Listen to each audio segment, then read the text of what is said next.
Seja bem-vindo, sente-se no seu lugar e abra a sua Bíblia em Gênesis 22. Coloca a introdução da nossa mensagem de hoje aí. Diz assim, olha, Jeová, o quê? Jirê. O que significa Jeová Jirê? Deus provedor. Assim Jeová Jirê é o Senhor que provê o quê? O quê, gente? Todas as coisas. Aqui a expressão prover quer dizer dar o que alguém necessitar, suprir necessidade, ou ainda socorrer ao quê? O necessitado. Então você pode ver que é mais abrangente. Às vezes você vai ver que nós vamos afunilar em algumas coisas. Como, por exemplo, daqui a pouco você vai ver algo estabelecido numa coisa só.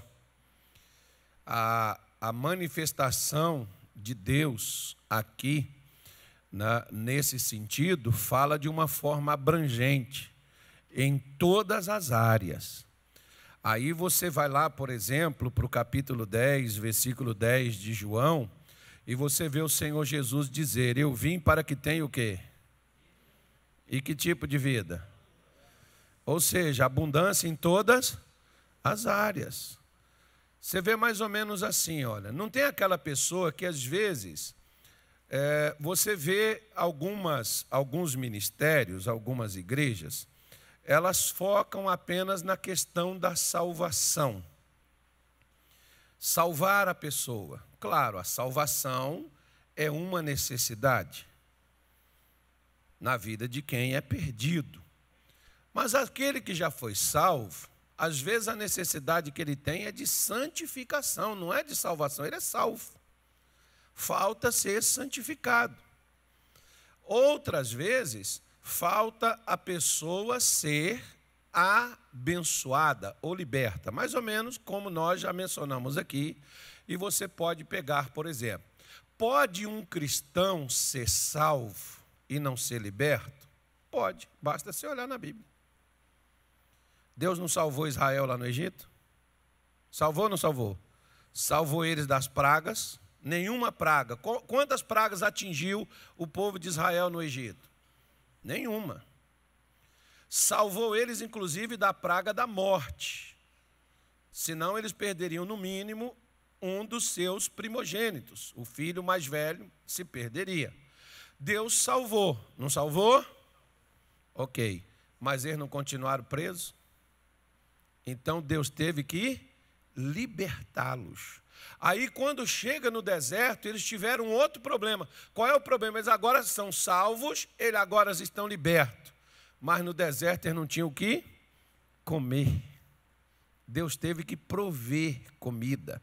Durante 40 anos, Israel foi alimentado em pleno deserto com comida do céu, que todos os dias vinha como delivery na porta da casa e não cobrava nem sequer, o motoqueiro que levava, que era um anjo. Anjo não cobra serviço, não faz de graça. Então, o primeiro delivery, o pessoal que criou aí o delivery, aí, leu o livro de Êxodo para poder criar o delivery, entregar na porta de casa. Então, você vê. E quando eles tinham problema de saúde, bom, eles tinham que comer, eles estavam salvos, eles estavam livres, eles tinham que comer, mas agora eles tinham problema de doenças. Apareceu o Jeová Rafá, o Deus que cura, que sara. Olha, então você vai olhando e você vai vendo que o evangelho ele tem que ser completo. Ele não pode ser partes. Você vai encontrar ele, como eu gosto de falar em seminários. Às vezes você vai encontrar o evangelho é igual pedra de dominó. Você vai pegando a pedra, vai encaixando uma na outra até ter o dominó completo. Assim você encontra uma coisa num lugar, outra coisa em outro, outra coisa em outra. Eu não posso diminuir Deus e dizer assim, não, isso Deus não faz, isso Deus não quer. Eu não posso fazer isso, irmão. Às vezes tem igreja que critica, bom, eu às vezes a gente entra para um lado de uma emoção, ou às vezes a gente generaliza, né, nas nossas críticas. Porque nossa igreja, nós não pregamos isso, nós cremos na salvação. Amém. Mas você pega, por exemplo, Tiago diz assim: de que adianta você despedir o faminto, dizendo para ele, dando paz para ele? A paz vai encher a sua barriguinha? Não, você tem que dar paz, mas tem que dar comida. A mesma coisa, o camarada está com frio. Você dá a ele a paz, mas não dá a ele um cobertor para ele se aquecer. De que adianta a paz que você deu para ele, se ele não tem um cobertor para se aquecer? Ou seja, o Evangelho ele fala de coisas práticas, não apenas teóricas. Quando você apenas pega ele de uma parte da teoria, a teoria é uma coisa, a prática é outra completamente diferente. E nós precisamos entender que, como sempre a gente fala, fé sem obra,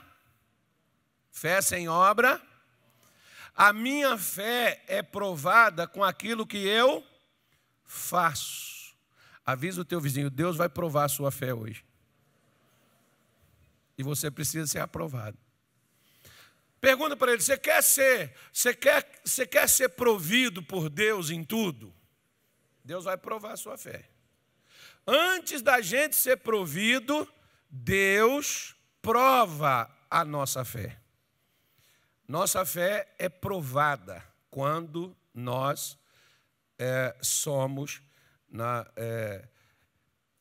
colocados, trazidos a Deus. Por isso aqui você pode ver que Ele é aquele que supre, é o que provê em todas as áreas. Ele provê saúde, porque às vezes o que você precisa? Você precisa de cura. Eu não preciso de cura, eu estou curado. Às vezes você precisa de paz, shalom. Deus se manifestou como Deus da paz. Às vezes o que você precisa é de justiça, você está sendo injustiçado. Então você precisa de quê? Você não precisa de saúde, você não precisa de paz, você precisa receber a justiça. Lembra daquela mulher de Lucas 18, que ela foi lá pedir o juízo? O que ela foi pedir para ele? Faça-me justiça. Ou seja, nas outras áreas, ela já estava bem. Eu vou falar uma coisa com você. Se você achar que é heresia, você julga você. Mas tem crente, por exemplo, que diz assim: pastor, no Novo Testamento não se fala de dízimo e de oferta. Eu quero fazer um desafio a você. Por que não se fala tanto no Novo Testamento, e fala, como no Antigo? Porque você sabia que uma das coisas que Israel não falhava, eles podiam pecar, prostituir, mentir, roubar, ser desonesto, ser o Satanás que fosse, mas eles não deixavam de ir no templo, dizimar e ofertar. Deus precisava ensinar eles acerca disso? Então, aquilo que você já sabe, Deus não precisa te falar. É porque quando a pessoa ela não quer fazer as coisas, ela sempre dará uma desculpa. Mas não fala sobre isso. Ora, se você cresceu, passou a sua vida desde o começo sendo orientado, ensinado algo. Quando você cresce, é necessário alguém te dizer? Mais ou menos num jargão que diz por aí. É preciso ensinar o padre a rezar o Pai Nosso? Ele sabe o que ele tem que fazer. Não precisa falar para ele. É a mesma coisa, irmão. Tem coisa na Bíblia que Deus não precisa repetir, que ele já falou demais sobre aquilo. Aquilo não era carência. Quer ver aqui, ó? Deixa eu só te mostrar, já que eu mexi nesse negócio. Deixa eu te mostrar aqui, olha. É Amós, capítulo de número 4, se não me falha a memória. Deixa eu só te mostrar para você ver. Olha o que Deus falou do povo de Israel. Ele diz assim, versículo 4, Amós 4:4, ele diz assim: vinde a Betel e transgredi. O que era Betel para Israel? A casa de Deus. Diga para mim, Betel é a casa de Deus. Vinde a Gilgal e multiplicai. O quê? a transgressão. Gilgal, naquele tempo, é como se fosse o centro da vida espiritual do povo de Israel. Então, eles tinham os lugares aonde eles iam e cultuavam a Deus. Gilgal, acho que foi por cerca de 300 anos, me parece, né, que ficou o centro espiritual. Mais ou menos, a sede estadual da Igreja da Graça em Cuiabá fica onde? Mas nós temos várias outras aí. Mas a sede é aqui. Então, Gilgal era o centro da atividade espiritual do povo de Deus naquela época. Até quando a Igreja da Graça fez uma caravana aí para Israel, me parece que Gilgal foi um dos lugares aonde as pessoas foram. Alguém daqui foi? Não? Então nós vamos fretar um avião que vai todo mundo aqui. Porque hoje Jeová Jireh vai entrar em ação. E Deus ele vai te abençoar tanto que eu vou guardar o meu, você vai pagar o meu. O meu eu guardo e você paga para mim. Amém, gente? Amém, nada, não senti firmeza nisso aí. Então, mas com o que ele me dá eu vou, ainda levo minha casa, porque eu não fui ainda, porque eu quero levar a minha casa. Eu quero levar a minha família comigo, não adianta eu ir sozinho, eu ir com a minha mulher, eu quero levar os meus filhos, eles irem comigo, meu neto, a galera comigo. Então vamos lá, vinde a Betel e transgredi, a Gilgal e multiplicais as transgressões. A cada manhã trazeis o quê? Os vossos sacrifícios e os vossos dízimos de 3 em 3 dias. Então Israel tinha problema. Olha o que Deus está falando. Vocês pecam, vocês multiplicam o pecado, mas vocês vêm na minha casa, traz sacrifício, sacrifício é oferta, e o dízimo de 3 em 3 dias é levável. Eles podiam estar no pecado, mas eles iam dar. Eles iam levar. Tanto é que Jesus diz, por exemplo, em Mateus 23, 23, ele diz, dais o dízimo do heno, do hortelã e do cominho, e negligenciais o mais importante da lei. Eles davam. Isso não era problema para eles. Olha o que ele falou no versículo 5. Oferecei o sacrifício de louvores do que é levedado, e apregoai ofertas voluntárias, publicai-as, porque disto gostais, ó filhos de Israel, diz o Senhor Deus. Eles tinham um problema com esse negócio, irmão? Quem tem problema de dar dinheiro na obra de Deus é crente, cara. O povo judeu não tem problema em dar, não. Aquilo para eles era sagrado. É igual almoçar e jantar para a gente. Eles não tinham problema de dar as coisas. Eles tinham problema de pecar. E mesmo em pecado, eles davam. E Deus está falando. E eles ainda gostavam do que fazia. Fazia e nem reclamava. Gostavam do que fazia. Tem gente que às vezes até faz, tem crente que às vezes faz, mas não gosta do que faz. Às vezes é o contrário. O crente não está no pecado, mas quando quando dá o dízimo, quando dá a oferta para Deus, dá reclamando. E questionando. O que você mais acha de gente é para questionar as coisas de Deus. Só que às vezes, preste atenção, Paulo disse que nós nascemos e viemos a este mundo, de que forma?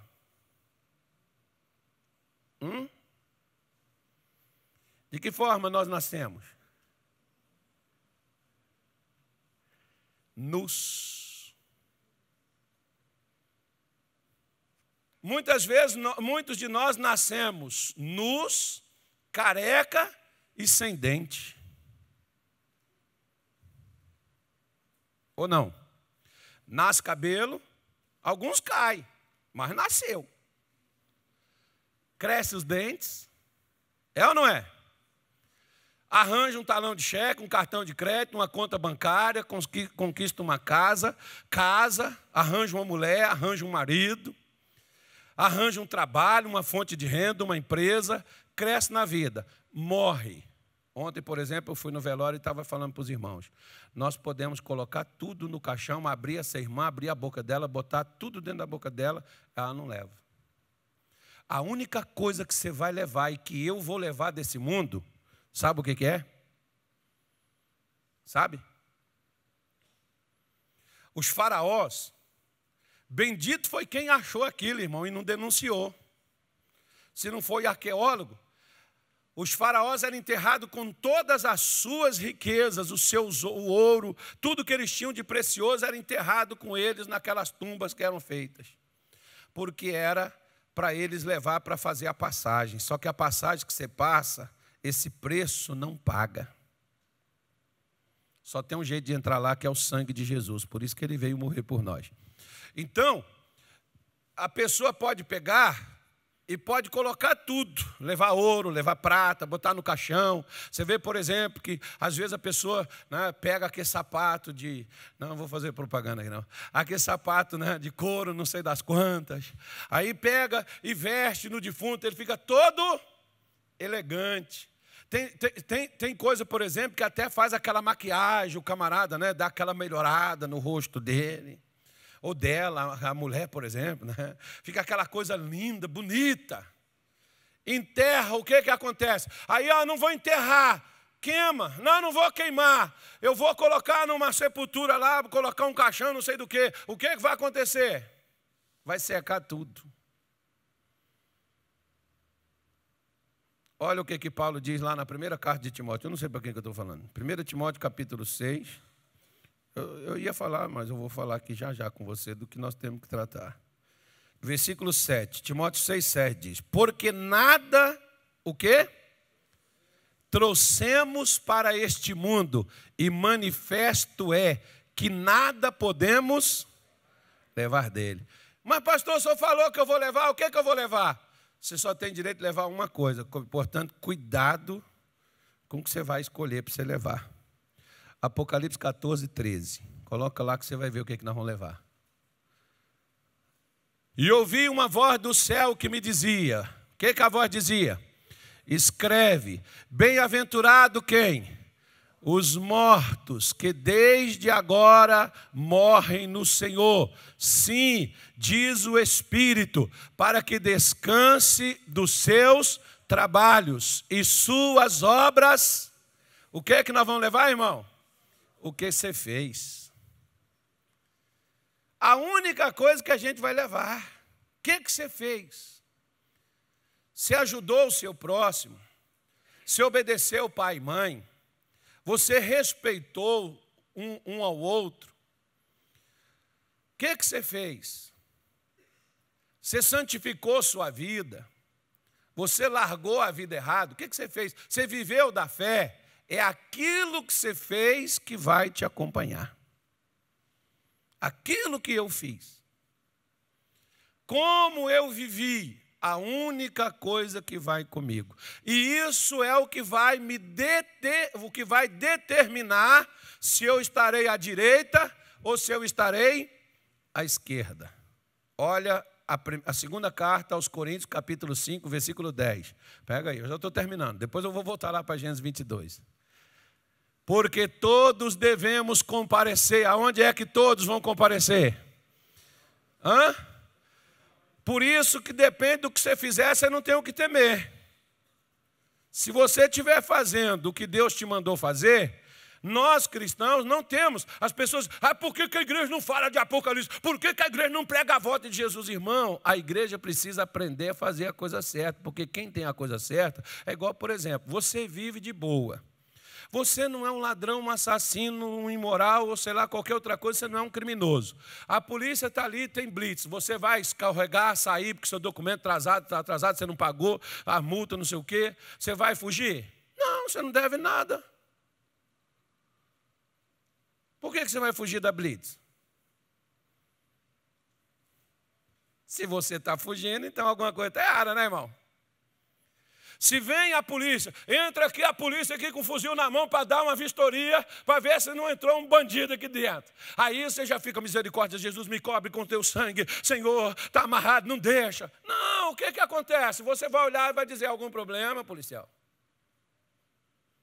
Você não vai temer, por quê? Porque você não cometeu nada de errado. Assim somos nós. Nós fazemos o que é certo, ele está dizendo, vamos comparecer ao tribunal. Ai, pastor, dia do juízo. Ai, pastor, quem tem que temer o dia do juízo, irmão, é quem anda fazendo o que não deve. Porque ele diz, cada um receba segundo o que tiver feito por meio do corpo, seja o bem ou o mal. O que você fez enquanto você estava nessa carcaça? Seja ela grande, larga e curta, sei lá, eu não sei, cada um tem o seu jeito. Mas enquanto você estava nesse corpo, o que você fez? Você fez o bem? Você vai receber o bem. Você fez o mal? Ah, mas eu era crente. Você fez o bem ou fez o mal? Esquece, crente.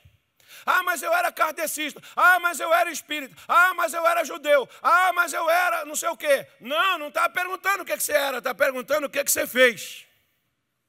Enquanto você estava nessa carcaça que Deus lhe deu. Fez o bem ou fez o mal? Não, mas eu estava na igreja, eu era pastor. Não, eu não estou perguntando se era pastor, Carlos. Eu estou perguntando o que você fez. Lembra do demônio do crachá que eu falo aqui? Ah, eu sou membro há 30 anos. Tá bom, e o que você andou fazendo nesses 30 anos? O bem ou o mal? Se eu não faço o bem, eu faço o mal. Lá em Marcos 3, Jesus, por exemplo, estava falando sobre acerca daquele homem da mão mirrada, e Jesus disse para ele, é lícito no sábado fazer o bem ou o mal? Porque o cara está dizendo, hoje é sábado, não pode curar ninguém não, vem outro dia. Aí Jesus pergunta, é lícito no sábado fazer o bem ou fazer o mal? Porque se eu não faço o bem, automaticamente eu já estou fazendo o mal. É simples assim, gente. A vida espiritual não tem bicho de 7 cabeças, não. A vida espiritual é simples de viver. Por isso, vamos lá para Gênesis 22. É só uma resposta para alguém aí que Deus mandou eu dar. Não sei para quem era não, mas eu já dei. Então vamos lá para a nossa pregação. É para a pessoa poder entender, a pessoa pode fazer, pode, enfim, mas não adianta fazer por fazer. Ah, eu até gosto, pastor, eu sou patrocinador, amém, glória a Deus por isso. Eu sou dizimista, glória a Deus por isso que você é dizimista. Eu sou ofertante, eu amo o pastor ofertar, amém. Os judeus também gostavam, mas também não largavam o pecado. Andava com a vida errada, a língua era maior do que o corpo. Tem crente que é dizimista, mas a língua dele não cabe dentro da boca dele, só vive falando mal dos irmãos. Não é o nosso caso, amém, gente? Nós não temos esse problema, glória a Deus por isso. Vamos lá, então. Diz assim, olha, e aconteceu depois destas coisas. O que aconteceu depois dessas coisas? Que provou Deus a quem? A Abraão. E disse-lhe, Abraão. E ele disse, o que Abraão disse, irmão? Eis-me aqui. Na hora que Deus chamou Abraão, Abraão estava lá. Você lembra quando Deus chamou Adão? Onde é que Adão estava, irmão? Perna para aquele quero. Fugiu. Quando Deus chama você, o que você responde para ele? Nós podemos ver que, humanamente falando, Abraão era um homem realizado. Mas espiritualmente falando,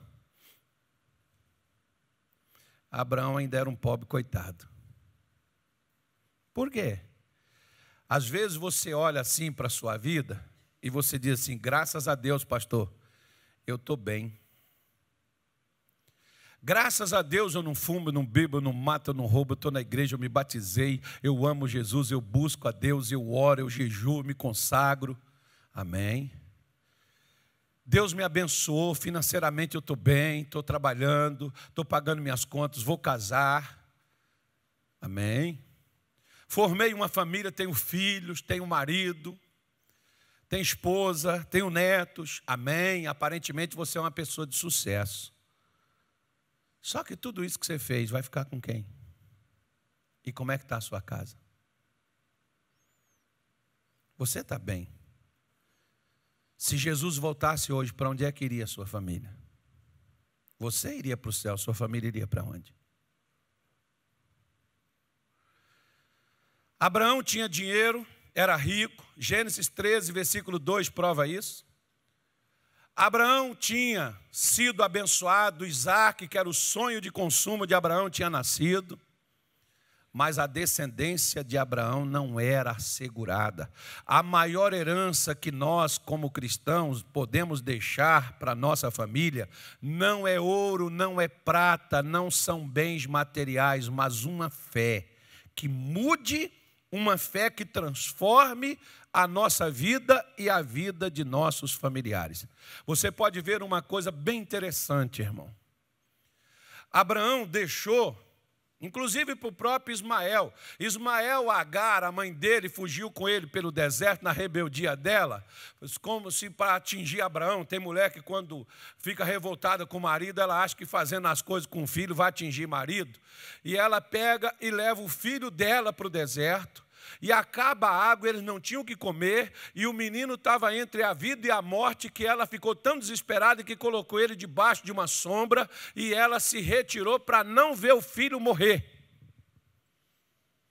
Mas Abraão tinha ensinado uma coisa para Ismael. O que Abraão tinha ensinado para Ismael? A confiar num Deus que provê. E o que Deus fez? Apareceu o anjo para Agar e disse para ela: Agar, pegue o menino. Deus ouviu a voz do menino, ele entre a vida e a morte sem poder falar, mas falou e foi ouvido por Deus. Tem gente que não está nem entre a vida e a morte, fala e Deus não escuta. Por quê? Qual é a diferença? A diferença, irmão, é que Deus não ouve minha necessidade, Deus ouve minha fé. É a minha fé que tem que falar. E muitas vezes o que fala a minha fé não são palavras, é ação. Fé sem obra é fé morta. Por isso, quando Deus fala com Abraão, o que Deus fala para ele? Versículo 2, vamos embora lá, filho. Versículo 2, o que Deus diz para ele? Toma agora quem?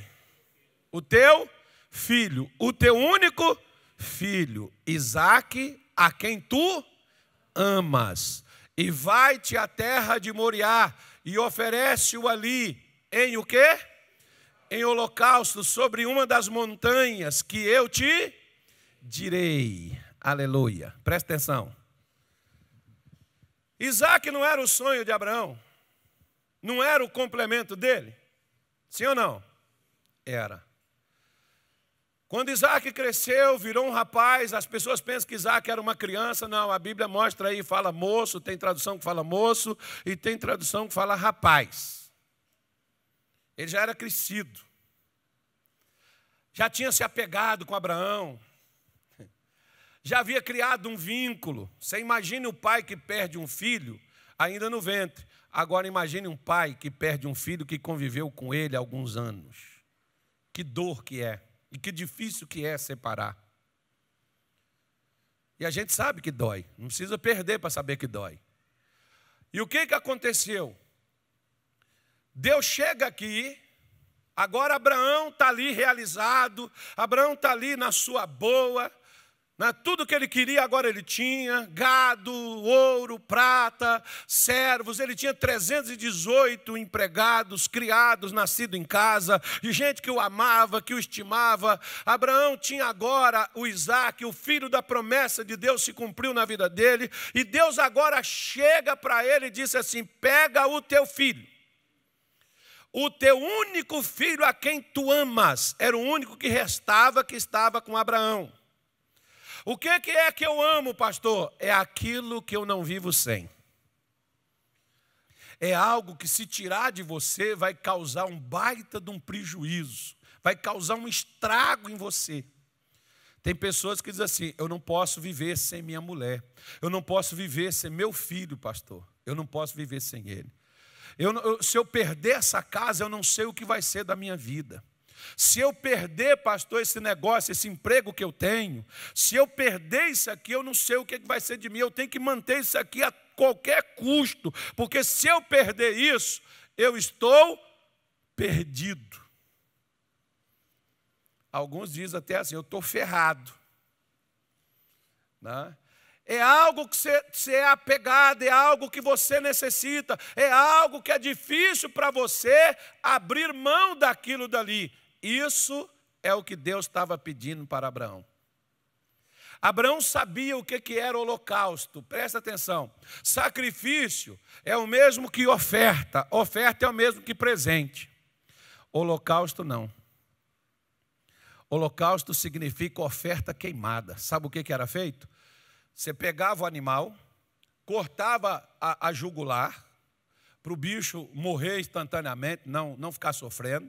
Não podia matar o animal com sofrimento, é diferente de nós brasileiros, quando matamos, mata com requinte de crueldade. Eles têm um camarada treinado só para isso, que é para o animal não sofrer, né, durante a morte. Eles não têm covardia. Você pega, por exemplo, um boi hoje, o camarada no interior pega um machado, dá na cabeça do boi, o boi cai, ele vai lá e sangra o bicho.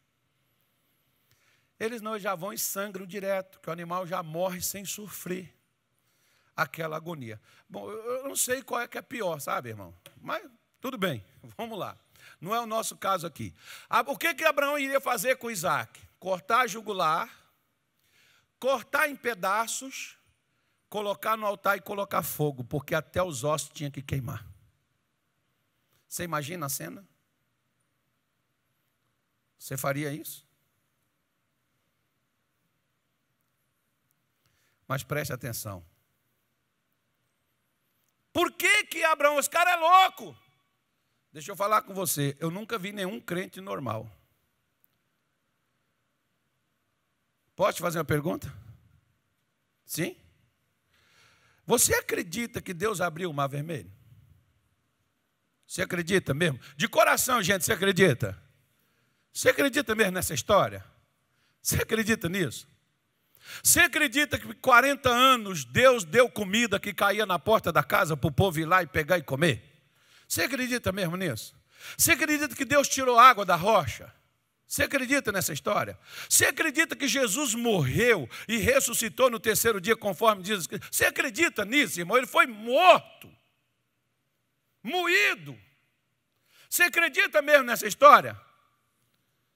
Quem acredita nisso? Levanta a mão. Então você é louco. Você não é normal, porque os normais não acreditam. Que isso é loucura para o incrédulo. Não, é impossível isso aí acontecer. Isso é invenção dos crentes. A Bíblia aceita tudo. Papel aceita qualquer coisa. Você conversa de pregador para tirar dinheiro das pessoas, não é assim que os normais falam? Até dentro da igreja tem normal, não tem? Pois é. Aí você imagina, pastor, esse cara é doido, como é que ele vai pegar o filho dele, vai sacrificar o filho, vai pegar o filho, colocar fogo, porque lá tinha lenha, lá tinha brasa, lá tinha um fogo, e ele iria ser queimado. Não poderia sobrar nada, porque é oferta dedicada ao Senhor. A oferta queimada é quando tudo totalmente é dado a Deus.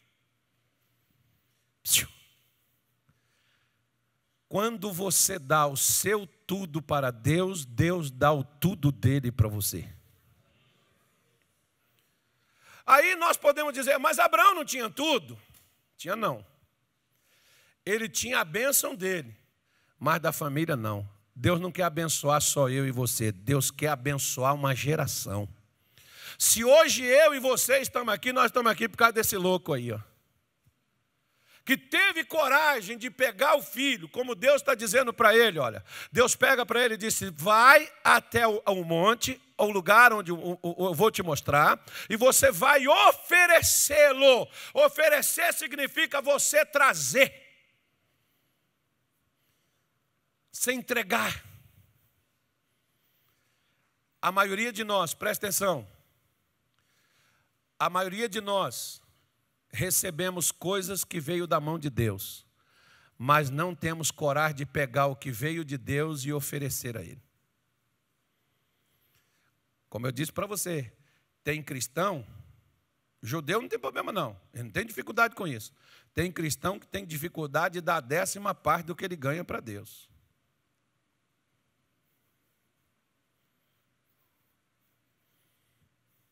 Quanto mais Deus chegar e pedir algo, que eu não posso abrir mão daquilo, que eu estou ligado àquele negócio, que eu estou agarrado àquilo dali. Abraão está atrelado a Isaac. Ele não vivia sem Isaac. Isaac poderia viver sem ele, mas ele não poderia viver sem Isaac. Ele amava. O que você ama, você apega. O que diz o Salmo 91:14? Porque a mim se apegou com o quê? O que você ama, você apega. Não tem culpa se seu marido não é apegado contigo. Se a sua mulher não é apegada com você. Se o seu filho não é apegado com você. Se o seu pastor não é apegado com você. Porque o que a gente ama, a gente apega. A gente não quer abrir mão, a gente não quer perder. Às vezes tem pessoas que reclamam, porque o pastor ele pega no pé, porque ele não quer perder você, irmão. Ele ama você.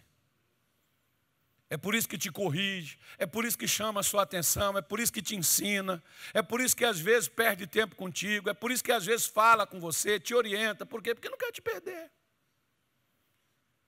Só que tem gente que diz assim, mas ele quer meu dinheiro. Bom, aí é problema seu, vamos embora. Versículo de número 3, vamos lá. Diz assim, que eu não cheguei onde a gente precisa chegar não. Hoje a gente termina meia-noite, é outra vigília, amém? Então se levantou Abraão de que horas? Pela manhã de madrugada, 4 horas da manhã, é a hora que crente se levanta, né, irmão? E albardou, selou seu jumento, e tomou consigo 2 de seus moços, e Isaque seu filho, e cortou lenha para o holocausto, e levantou-se e foi ao lugar que Deus lhe... Esse camarada tinha coragem demais, irmão, você está doido. É muita coragem. Olha só o outro versículo, vamos embora, vamos ler. Ao terceiro dia levantou Abraão seus olhos e viu o quê? Viu o lugar de longe. Vamos embora, passa.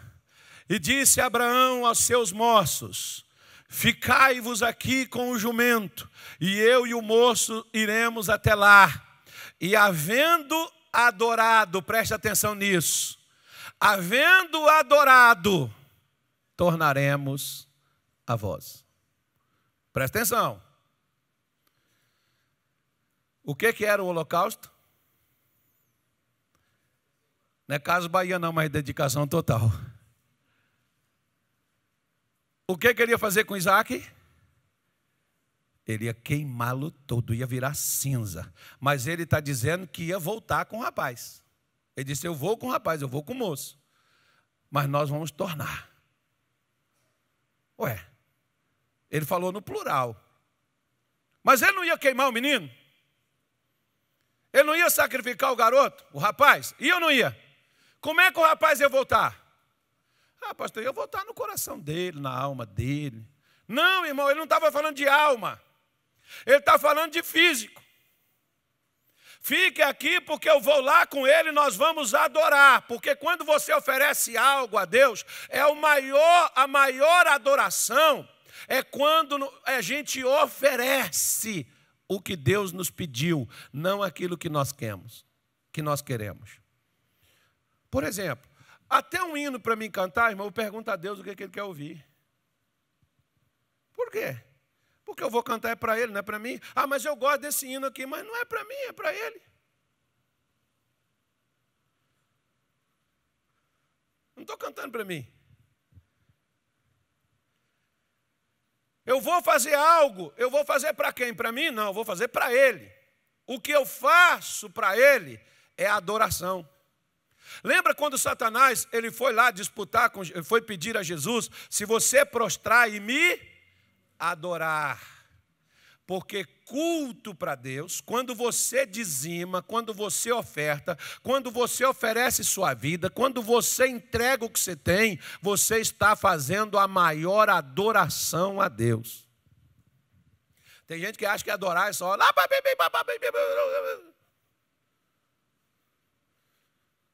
A adoração é dar o que Deus lhe pediu. Isso que é adoração. Satanás está pedindo Jesus para prostrar. E o que Jesus falou para ele? Vai-te, Satanás, porque somente ao Senhor teu Deus adorarás e só a Ele darás o quê? O teu culto. Porque culto para Deus não é só hino, é entrega. Entrega do quê, pastor? Tudo. Porque para Deus é tudo ou nada. Oh, glória a Deus, aleluia. Hoje vai ser bom aqui, irmão.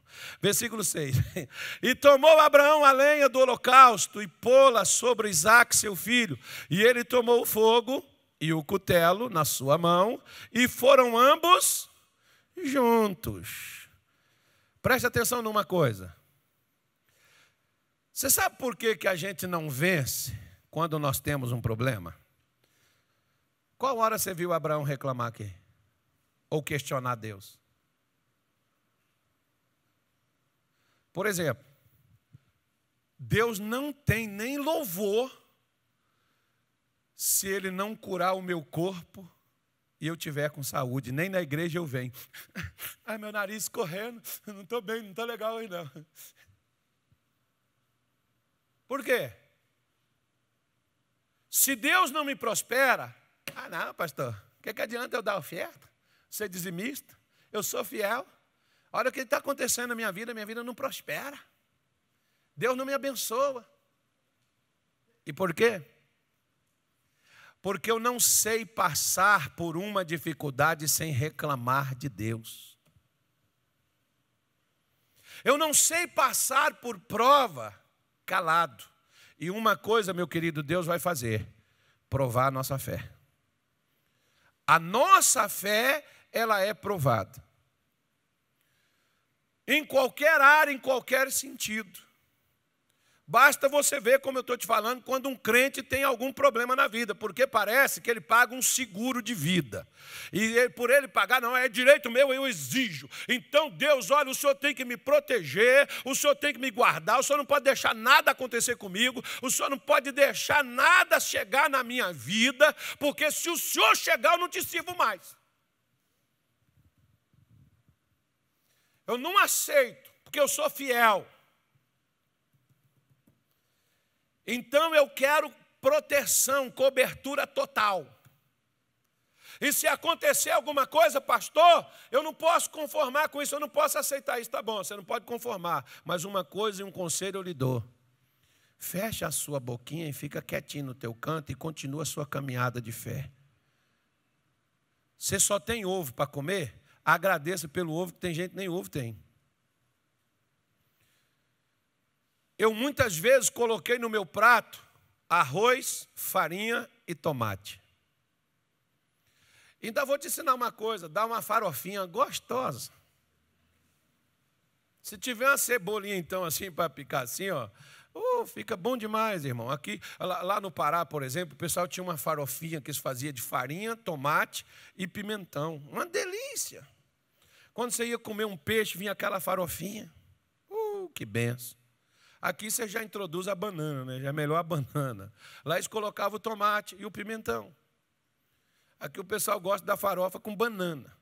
Que gostoso é aquela farofinha de tomate. E eu agradecia, Senhor, obrigado por esse alimento. Deus, sabe por que eu agradecia, irmão?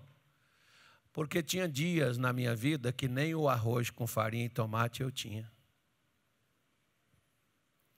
Quem já passou fome sabe agradecer por um pedaço de pão seco.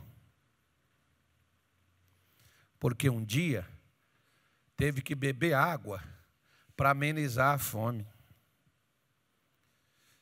Quem não tem um braço ou uma mão que perdeu no acidente, sabe agradecer a Deus por não ter perdido a vida, perdeu sua mão. Tem gente com as duas mãos reclamando da vida.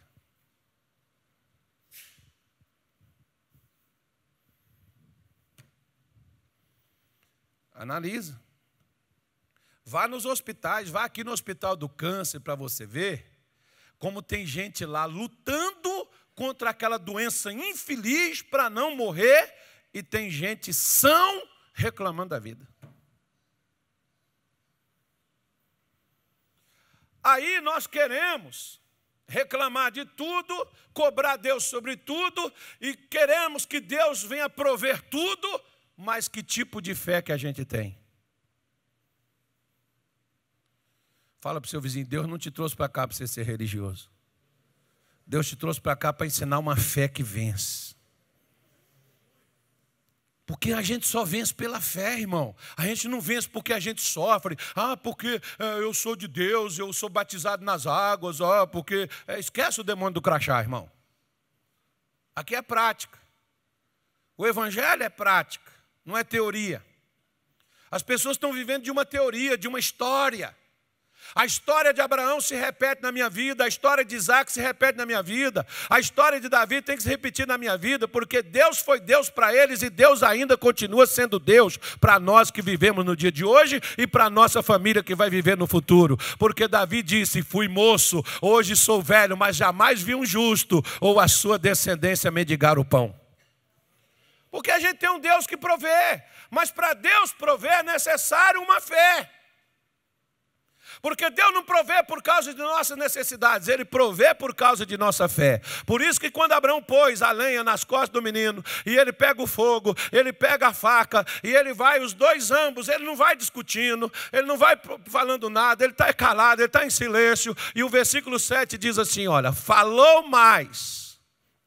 Então falou Isaque a Abraão, seu pai, e disse, meu pai. E ele disse, eis-me aqui, meu filho. E ele disse, eis aqui o fogo e a lenha, mas onde está o cordeiro para o sacrifício? Onde é que está? Está tudo aqui, mas cadê o cordeiro, pai? O que o senhor vai oferecer? Cadê o que vai ser o holocausto? O que é que vai ser dedicado a Deus, pai? Isaac sabia o que era que seria feito lá no monte. Ele já entendia, por isso que não era uma criança. Ele já era um rapaz. Ele já sabia como é que as coisas funcionavam. E ele está perguntando, pai, eu não estou entendendo, a lenha, o fogo, né, a faca está aqui. Mas cadê o cordeiro? Porque até Isaac e Abraão precisava de quê? De salvação. Abraão respondeu para ele de uma forma vaga, porque o versículo 8 diz aí, olha. E disse Abraão, o que ele disse? Deus proverá para si o cordeiro para o holocausto, meu filho. Assim caminharam ambos juntos. O que mais me impressiona é que nem Abraão desiste e nem Isaac corre. Por quê? Porque Isaac também passou a acreditar no Deus que seu pai acreditava. Ele não questiona a decisão do seu pai, ele entendeu quem é que seria o holocausto lá.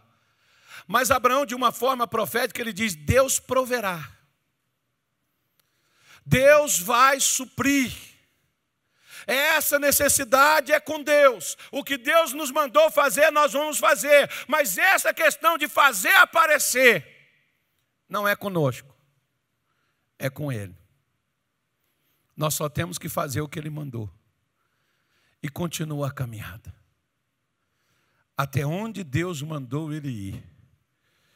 Quem responde à pergunta de Isaac é João Batista, alguns anos mais tarde, lá na beira do Rio Jordão, quando Jesus apareceu para ser batizado, ele diz, eis o Cordeiro de Deus.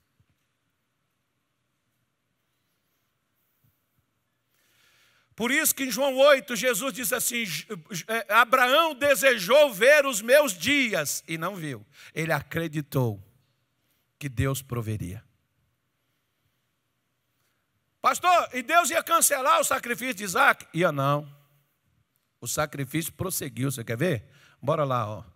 E chegaram ao lugar que Deus lhe dissera, e edificou Abraão ali um altar, e pôs em ordem a lenha, amarrou a Isaque seu filho, e deitou sobre o altar em cima da lenha.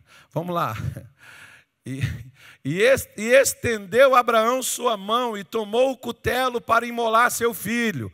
Versículo seguinte, mas o anjo do Senhor lhe bradou desde o céu e disse, o que ele disse, irmão? Abraão, Abraão, e ele disse, o que ele disse? Eis-me aqui. E o que o anjo falou? Então disse, não estendas a sua mão sobre o rapaz, e não lhe faças nada, porquanto agora sei que temes a Deus, e não me negaste o teu filho, o teu único filho.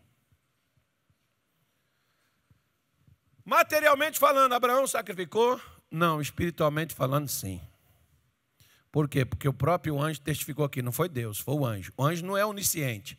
Deus é onisciente. Deus sabia que Abraão poderia fazer. Mas não era o anjo que não é Deus que está falando com Abraão, quem está falando é o anjo. O anjo não tem onisciência.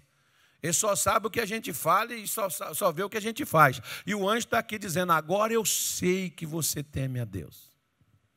Agora eu sei que você não é um crente religioso, Abraão. Agora eu sei que sua fé não são palavras vagas, porque a fé de Abraão foi demonstrada naquilo que ele fez, porque ele não negou o que Deus lhe pediu. E na hora que ele está lá prontinho, que levanta a mão, Deus deixou ele ir até a mão. Na hora que ele levanta para cortar a jugular, Deus disse, não precisa fazer. Porque você não negou a mim o que eu te pedi. Ou seja, Abraão, eu tenho a prova que eu precisava. Qual é a prova que Deus precisava? Qual é a prova que Abraão tinha que passar por ela? Quando ele oferece Isaac, ele está mostrando que o amor dele por Deus era maior do que pelo próprio filho. Se você não ama a Deus, o primeiro mandamento qual é?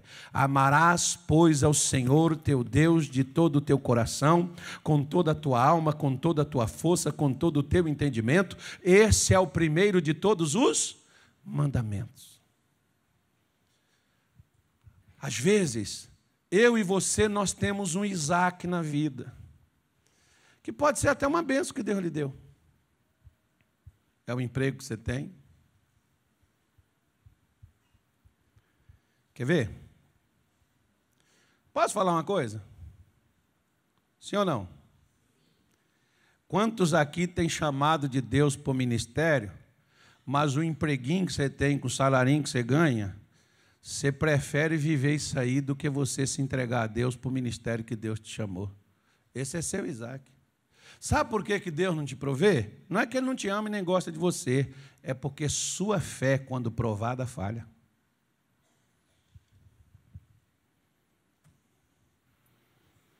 Minha fé, quando provada, falha.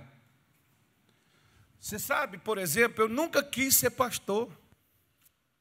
Se você for conversar com qualquer um desses pastores aí, eles tinham outro sonho, muito menos ser pastor. Sabe o que a gente ganha sendo pastor? De Deus a gente ganha honra, de muitos a gente recebe problema. E ainda é criticado, debochado, desprezado, porque pastor é o sujeito mais desprezado que tem dentro de igreja. Às vezes a gente é respeitado por gente de fora e criticado por quem é de dentro. Você vê que Paulo, por exemplo, diz que um dos maiores problemas dele era com os falsos irmãos dentro da igreja. O que Jesus foi? O mais rejeitado de todos os homens. Por que as pessoas te rejeitam quando você se torna crente? Quando é bandido, ladrão, vagabundo, corrupto, pecador, né, adúltero, sei lá, efeminado, qualquer outra coisa, todo mundo te respeita, te trata bem. Quando você vira crente, todo mundo vira as costas para você. Liga não, é assim mesmo. Normal. Por quê? Porque nós, uma vez quando somos provados, a nossa fé tem que sobressair a nossa necessidade. Muita gente não sabe passar pelas provações na vida. Reclama, murmura, fala. E muitos desistem quando estão sendo provados. Agora preste atenção. Quando Deus pediu a Abraão e Isaac, não era só uma prova de fé. É porque Deus tinha algo. Preste atenção no que eu vou lhe dizer. Você daria a chave do seu cofre, onde tem todo tipo de riqueza e tudo que você precisa está dentro daquele cofre. Você daria ele para qualquer pessoa? Você daria? Você acha que Deus é menos inteligente do que nós? Deus vai me dar a chave de um cofre, aonde eu não vou ter só ouro, prata, mulher, filho, aonde eu vou ter garantido em todas as áreas da minha vida o que Ele tem para mim. Como que Ele vai me entregar seu sonho irresponsável? E se eu não confio nele? Nós queremos que Deus confie em nós, mas nós não queremos confiar nele. Ele nos abençoa não é quando nós precisamos, é quando nós confiamos nele. O que Deus queria dar para Abraão era muito maior do que o que ele estava pedindo. Ele estava pedindo um filho. E sabe o que Deus queria dar para ele? Olha aqui, ó. Vamos lá para o versículo, nós estamos no qual aí? 12. Passa aí, por favor. Passa. Aí, ó. Então o anjo do Senhor bradou a Abraão pela segunda vez desde os céus. E disse: por mim mesmo jurei, diz quem? Diz o Senhor, porquanto fizestes esta ação, não me negastes o teu filho, o teu único filho. Porquanto fizeste o quê, irmão? Esta ação. Deus está mostrando claramente que foi a fé com aquilo que levou Abraão a fazer, que está levando Deus a garantir algo para Abraão, e Deus está, como final de contenda, dizendo: eu estou jurando por mim mesmo, Abraão. Porque naquele tempo havia um costume de jurar. Jurou, acabou. Lembra quando você era criança? Eu matei minha mãe várias vezes. Meus colegas falaram: você jura pela sua mãe? Juro. Mentiroso, sem vergonha. Minha mãe ia morrer. Mas ainda bem que Deus não contava aquele tempo, né, irmão? Quem também não tinha nem ciência do que a gente estava fazendo, Deus não conta o tempo da ignorância. Senão minha mãe estava morta. Graças a Deus minha mãe está viva. Até hoje. Então ele diz que deveras o quê? O que Deus ia fazer com ele? Te abençoarei grandissimamente e multiplicarei a tua descendência como as estrelas dos céus e como a areia que está na praia do mar, e a tua descendência possuirá a porta de seus inimigos. Abraão, os seus filhos, os seus netos, Abraão, os seus descendentes vão controlar os inimigos, os seus filhos nunca serão dominados. Por causa de quê, Abraão? Por causa do que você acabou de fazer, meu irmão. A salvação da nossa família está no nosso coração, quando a gente é capaz de acreditar no Deus que nós temos. Deus pode libertar, Deus pode tirar o seu filho que é dominado pelos vícios, o seu filho que é dominado pelo pecado, por desejos sexuais ou por qualquer outra coisa, porque Deus pode mudar completamente isso daí. Mas quando Deus muda, pastor? Quando eu sou capaz de fazer para Deus o que Deus me pede. Deixa eu te mostrar uma coisa. Por que Deus pediu Isaac para Abraão? Por que Deus pediu? Deus queria Isaac? Deus queria Isaac? Queria ou não queria? Não. Ele queria era Abraão, que ele havia perdido seu coração. Quando Deus te pede o seu Isaac, Ele não está querendo o que você tem. Os crentes, como eu disse para você, nós cristãos, nós somos agarrados ao que nós temos. Deus não quer o que você tem. Porque se você é agarrado ao que você tem, você não é agarrado com Deus. É por isso que Deus não te supre. Abraão não sabia o final da história, sabia? Ele só tinha uma fé que Deus poderia ressuscitar o filho. Eu e você sabemos o resultado da história de Abraão, porque Deus não queria, não era Isaac, Deus queria era Abraão de volta para ele. Porque quando Deus tem você na mão dele, ele tem tudo que é seu, mas quando ele só tem o que você quer dar, ele não tem você. Querido, deixa eu falar uma coisa com você. Esquece que Deus está atrás de seu dízimo, de sua oferta. Deus está atrás do seu coração. Deus está atrás da sua devoção, é do seu amor por Ele. Não é dos seus bens. Porque se ele não tem você, os seus bens para ele não servem. Você pode pegar. Você não vê o povo levando lá dízimo, levando oferta, e gostava de dar, mas o coração eles não davam para Deus. Às vezes dar certas coisas para Deus não é tão difícil, irmão. Dá o que te custa. Dá aquilo que para você não pode ficar sem. É isso que eu quero ver. E foi isso que Deus pediu para Abraão. E quando Abraão deu, o anjo aparece e disse: eu quero dizer para você que por causa disso que você fez, eu vou te abençoar grandissimamente. E eu mostrei de uma forma didática para os irmãos aqui de manhã. Você está vendo por que Deus não supre? Você não é capaz de dar para Ele o que Ele deu a você, porque até a vida Ele deu para você, mas você não é capaz de dar o que é importante para você, você quer segurar. Ou seja, a bênção de Abraão estava presa em Isaac. Sua bênção está presa naquilo que você segura e não entrega a Deus. Porque a bênção de Deus não é só para você, é para a sua família, é para a sua descendência. Você vai sair desse mundo e a bênção de Deus vai estar girando dentro da tua casa, dentro da tua família, porque Deus quer que isso passe de família para família. Por isso que você vai ver, passou de Abraão para Isaac, de Isaac para Jacó, de Jacó para José. Lá no Egito o povo deixou morrer, Deus levantou Moisés, depois Deus levanta Josué, depois o povo deixa aquilo morrer, e Deus vai levantando pessoas, levanta Sansão, levanta Jefté, levanta Débora, levanta Baraque, e Deus vai levantando pessoas, e esse negócio vem até chegar em Jesus Cristo. Aí agora você consegue entender a oferta da viúva? Você consegue entender por que as pessoas chegavam e davam pacote de moeda? E Jesus olhou e disse assim: essa viúva foi a maior ofertante. Por quê? Porque ela deu todo o seu sustento. Ela deu aquilo que ela não podia dar.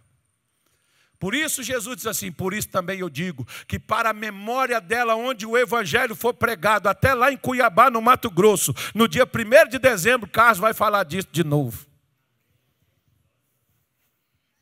Essa mulher está morta, enterrada, mas hoje a memória dela está sendo lembrada por nós aqui outra vez, que eu já falei isso aqui em outras oportunidades. Amém, irmão? Não tenha uma fé teórica, tenha uma fé prática. Fé sem obra é fé morta. Qual é o seu Isaac? Oferece ele para Deus, todo coração se desliga, aquilo que você apega. Não, pastor, isso aqui eu não deixo nem ninguém pegar. Desliga disso, irmão. Entrega isso para Deus, põe isso na mão de Deus. Deixa Deus ser Deus para você. Feche os seus olhos. Senhor nosso Pai, nosso Deus, em nome do nosso Senhor Jesus. Meu Pai, diante da Tua presença, nós estamos aqui nesta noite de hoje. Ó Deus, e assim como o Senhor chamou Abraão e Isaac lá no alto do Monte Moriá, porque era o lugar da renúncia, da entrega, meu Deus, e Abraão teve a coragem e foi fiel, meu Deus, e teve uma fé para poder, meu Pai, fazer aquilo que o Senhor pediu. Senhor Deus, tudo que nós temos, que nós somos, e o que a gente vier a ter, nós nunca vamos ter isto por mérito próprio, por esforço, por dedicação. Muitos de nós, quando conseguimos alguma coisa, a gente vai dar um testemunho e a gente diz: eu orei, eu participei de uma campanha, eu levantei de madrugada, eu me consagrei, eu jejuei por tantos dias, e eu consegui esse emprego, eu consegui essa porta aberta, eu consegui casar, eu consegui gerar um filho, eu consegui, Senhor, montar os meus negócios. É assim que a gente conta, porque nós não sabemos reconhecer que a fonte do nosso sustento e aquele que nos supre é o que fez os céus, a terra e o mar e todas as coisas que nela há. Nós somos muito egoístas e mesquinhos quando nós somos capazes de reter determinadas coisas que de ti veio para nós. Eu sempre costumo dizer: de onde veio isso tem muito mais para vir, porque o Senhor, meu Deus, não retém a tua bênção sobre nós. A tua palavra diz que o Senhor não retém nenhum bem aqueles que andam na retidão. Por isso, meu Deus, muitas vezes nós somos privados, o Senhor não se manifesta de uma forma poderosa, o Senhor não supre nossas necessidades, dificuldades, porque nós não somos capazes de confiar em Ti. Nós não somos capazes de entregar ao Senhor aquilo que de Tuas mãos veio. Eu me lembro da oração de Davi, quando ele chama Israel para construir uma casa para o Senhor, e ele chega e diz com alegria: Senhor, tudo isto veio de Tuas mãos. Nós não estamos fazendo nada a não ser, Senhor, devolver que das Tuas mãos veio a nós. Oh meu Deus, quando nós somos desapegados, quando nós somos desprovidos, é quando nós somos, meu Deus, supridos em todas as áreas da nossa vida. Por isso, Senhor, não deixa a gente murmurar quando passarmos por uma dificuldade, por uma luta, uma privação. Meu Deus, nos ajude a ter essa fé forte. Senhor, em nome de Jesus, quando enfrentarmos uma adversidade, nos ajude a ficar calado e saber que nós estamos caminhando para o alvo, para o prêmio da soberana vocação de Deus em Cristo Jesus. O Senhor nos chamou para a gente fazer história. O Senhor nos chamou, meu Deus, e muitas vezes antes de chegar no topo a gente passa no vale. Por isso que Davi diz: ainda que eu passe pelo vale da sombra da morte, não temerei mal algum. Não deixa a gente ser covarde, não deixa a gente ser medroso. Ajude a gente a ter essa fé que é capaz de acreditar na ressurreição, que o Senhor é aquele que gerou Isaac no ventre de Sara, meu Deus, e o Senhor é aquele que poderia tirá-lo das cinzas. O Senhor é aquele que das cinzas poderia trazer de volta a vida, porque o Senhor é o que cria, o Senhor, meu Deus, é o que gera, o Senhor é o que recria, e a Tua palavra diz que nós fomos recriados em Cristo Jesus para as boas obras, as quais o Senhor preparou para andarmos nelas. Por isso nos ajude a andar de fé em fé, por isso nos ajude a avançar, ter essa fé, meu Deus, que rompe cadeias, essa fé que rompe tradições, essa fé que rompe hábitos, essa fé que rompe o medo, essa fé que vence a dúvida, essa fé que vence a desconfiança, essa fé que avança, meu Deus, e que vai adiante. Por isso eu oro nesta noite de hoje e te peço, se tem alguém aqui, meu Deus, precisando de saúde, Senhor, cura em nome de Jesus. Toca na carne, nos nervos, no sangue, nos ossos, nas juntas. Se tem alguém com os caminhos amarrados, desembaraça esses caminhos. Portas fechadas, abra, Senhor, esta porta na noite de hoje. Oh meu Deus, é a família, meu Deus, venha trazer harmonia, paz dentro desse lar, dentro desse casamento. Torna o coração desta mulher para o seu marido, o coração desse marido para essa mulher. Coloca, meu Deus, a Tua bênção dentro desta casa, que haja respeito dentro deste lar. Senhor, abençoe os negócios que desencaminharam e essa pessoa, meu Deus, está falindo, fracassando, ela não prospera. Espírito Santo de Deus, venha nesta noite, coloca a Tua mão e põe a Tua bênção e faça, meu Deus, essa pessoa viver uma nova história. Abençoa, meu Pai, porque Teu é o reino e Tua é a glória hoje e todo sempre, no nome de Jesus. Diga comigo: Senhor, meu Deus, Tu és o meu Jeová Jireh, por isso eu entrego nas Tuas mãos o que eu tenho e o que eu sou, Senhor, eu entrego a Ti. Eu não vou temer, eu vou confiar no Senhor, eu vou avançar, porque de hoje em diante nada mais me faltará. O Senhor há de prover todas as coisas na minha vida. Eu não vou recuar, porque Tu és o meu Deus, que me supre em todas as minhas necessidades, no nome do nosso Senhor Jesus. Digam graças a Deus e amém. Acredite nisso, creia nisso e viva isso, irmão. O Evangelho não é só para a gente ouvir falar, é para a gente poder viver.